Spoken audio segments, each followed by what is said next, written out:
So hello friends, welcome to this channel. Friends, इस video में बात करने वाले हैं एक नए आईपीओ के बारे में जिसका नाम है कैपिटल इंफ्रा ट्रस्ट इनविट। जी हाँ दोस्तों, इस आईपीओ की कंप्लीट डिटेल इस वीडियो में जानने वाले हैं।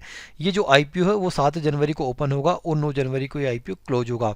ये एक डिफरेंट तरह का आईपीओ है दोस्तों। अभी तक हम जो इन्वेस्टमेंट करते आए थे वो आए थे हम इन्वेस्टमेंट करते हुए कंपनीज के अंदर, जैसे कि अभी हमने करा टाटा टेक कंपनी के अंदर, करा टाटा की कंपनी के अंदर इन्वेस्टमेंट करा, या हमने करा जैसे विशाल मेगा मार्ट कंपनी के अंदर इन्वेस्टमेंट करा।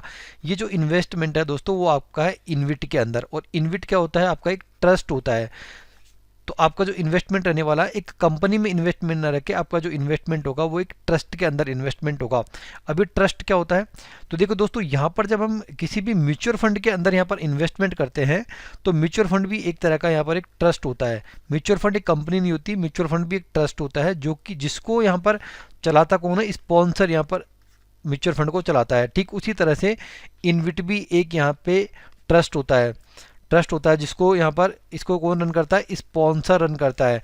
ठीक है, तो आपका जो इन्वेस्टमेंट रहने वाला है वो इनविट के अंदर रहने वाला है। तो मैं आपको शॉर्ट के अंदर सारी चीज़ें बताने वाला हूँ। सबसे पहले मैं आपको बता देता हूँ यहाँ पर कि इनविट होता क्या है। सबसे पहले हमारे लिए जानना जरूरी है इनविट होता क्या है। तो देखो, इनविट क्या होता है?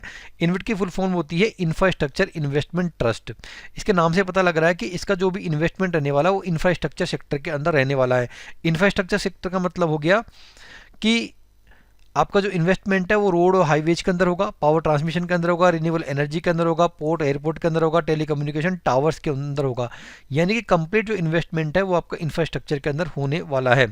अब इसके अंदर 4 तरह की एंटिटीज काम करती है, थोड़ा हम डिटेल में जान लेते हैं। स्पॉन्सर, स्पॉन्सर क्या होता है? स्पॉन्सर वो होता है जो कि इस इनविट को बनाता है, इसको स्पॉन्सर करता है, इसको रन करता है। और स्पॉन्सर के पास में कम से कम 15% यहाँ पर होल्डिंग होनी चाहिए किसी भी इनविट को रन करने के लिए।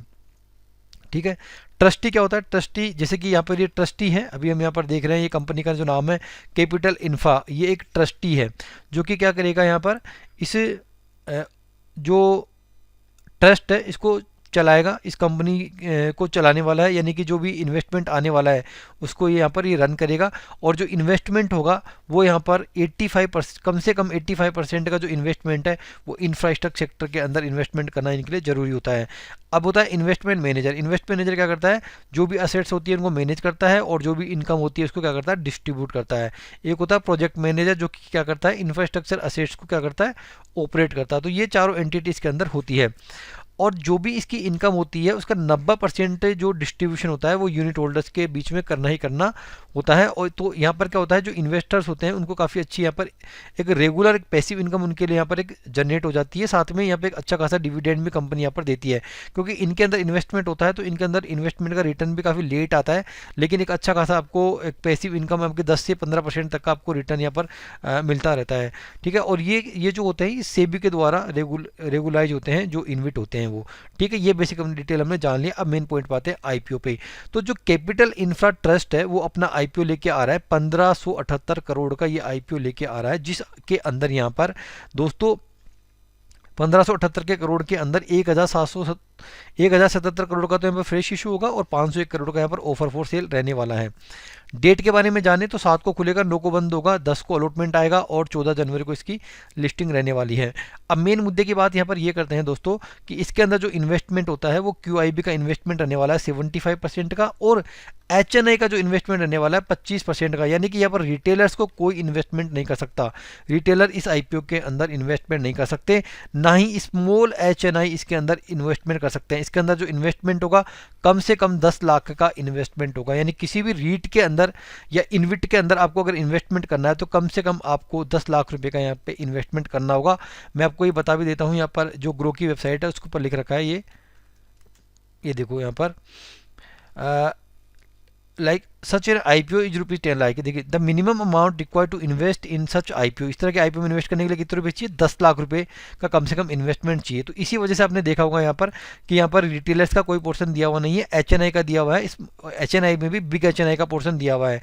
तो यहाँ पर इनसे तो कोई मतलब ही नहीं है। अगर हम यहाँ पर रिटेल इन्वेस्टर इसके अंदर इन्वेस्ट नहीं कर सकता तो यहाँ पर कर सकता है केवल बिग एचएनआई यहाँ पर इन्वेस्टमेंट। क्यों कर सकता है? क्योंकि देखो दोस्तों, आपका जो इन्वेस्टमेंट होने वाला है वो बिग प्रोजेक्ट्स के अंदर होने वाला है, इंफ्रास्ट्रक्चर्स के लिए। तो कम अमाउंट से कंपनी का काम नहीं चलेगा, इसलिए यहाँ पर बड़े अमाउंट की यहाँ पर इनको रिक्वायरमेंट होती है इसलिए यहाँ पर जो इन्वेस्टमेंट ले रहे हैं ये बिग एचएनआई का इन्वेस्टमेंट ले रहे हैं। तो रिटेल इन्वेस्टर्स तो जो है यहाँ पर इससे इसके अंदर इन्वेस्टमेंट नहीं कर सकते। बाकी ज़्यादा डिटेल इसके अंदर नहीं है, जो अलॉटमेंट आएगा वो के फिनटेक रजिस्ट्रार के ऊपर आएगा। तो रिटेल इन्वेस्टर्स और स्मॉल एचएनआई इसके अंदर इन्वेस्ट नहीं कर सकते। इसके अंदर जो मिनिमम इन्वेस्टमेंट रहने वाला है वो 10 लाख रुपये का रहने वाला है अगर आप बिग एचएनआई है तो। अगर आप बिग एचएनआई है तो आपके लिए एक अच्छी अपॉर्चुनिटी है, एक अच्छे ट्रस्ट के अंदर एक इन्वेस्टमेंट करने का आपके पास में एक मौका है। तो दोस्तों आई होप आपको क्लियर हो गया होगा। दोस्तों वीडियो अच्छा लगा लाइक कर दे, चैनल सब्सक्राइब कर दे। और भी आईपीओज खुले हुए हैं जिनके अंदर आप अप्लाई कर सकते हैं। शॉर्ट में बता देता हूँ, फिर से रिपीट कर देता हूँ, ये एक ट्रस्ट है, म्यूचुअल फंड की तरह है। म्यूचुअल फंड भी एक ट्रस्ट होता है जिसके अंदर यहाँ पर हम इन्वेस्टमेंट करते हैं।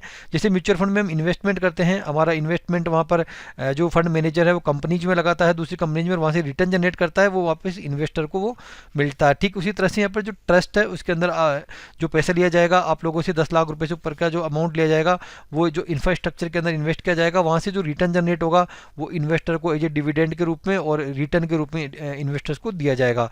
तो दोस्तों वीडियो अच्छा लगा लाइक कर दे, चैनल सब्सक्राइब कर दे। Thanks for watching.